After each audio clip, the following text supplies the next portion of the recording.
Si è svolta stamani presso la caserma Angelone di Agrigento la cerimonia celebrativa del 165° anniversario della fondazione della Polizia. Esserci sempre, questo è lo slogan della festa scelto quest'anno. La cerimonia è iniziata con il messaggio del Capo dello Stato Mattarella, del Ministro degli Interni di quello del Corpo Gabrielli e quindi la relazione del Questore, dottor Mario Finocchiaro, che ha elencato le maggiori e qualificate operazioni svolte durante l'anno, come l'operazione Icaro che ha visto l'arresto di 13 indagati, l'operazione Vulture con l'arresto di 6 esponenti mafiosi avvenuto tra Canicattì, Palma e Camastra, sul fronte dell'immigrazione clandestina le operazioni Glauco 1, 2 e 3 che hanno colpito esponenti di una pericolosa associazione per delinquere transnazionale operante tra l'Italia e la Libia. Per quanto riguarda il settore delle droghe si è ricordato l'operazione Supermarket che ha visto 38 indagati tra i territori di Porto Empedocle, di cui 7 con provvedimenti cautelari.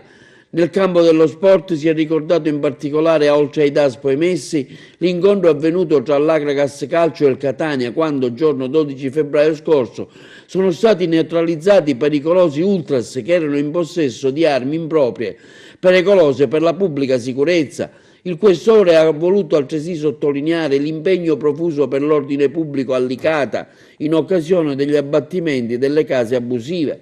La visita del Capo della Polizia, dottor Gabrielli, avvenuta ad Agrigento il 9 febbraio 2017 per l'inaugurazione dello sportello dell'archivio unico digitalizzato. Il Questore ha altresì sottolineato le iniziative avvenute in collaborazione con le scuole di ogni ordine e grado, che ha visto la visita agli uffici della Questura e momenti di confronto, come il caffè letterario. Infine la cerimonia di consegna degli encomi e delle lodi che sono stati assegnati a vari componenti e agenti della Polizia che si sono distinti per varie operazioni durante l'anno svolte nel nostro territorio. In particolare encomi dati ai commissari di Piazza Vincenzo, Amato Tommaso, all'ispettore Gaetano Fantucchio, al vice sovrintendente Alessi Fabio, agli assistenti Tirrito Vincenzo e Camilleri Cristian. Le lodi sono state invece assegnate al vicequestore Cesare Castelli, ai commissari Giovanni Minardi, a Letto Marco, all'ispettore Pietro Curto, quindi a Gentile Anselmo, Tirone Alfonso, Argento Giuseppe, Ilardi Vincenzo, Amoroso Roberto,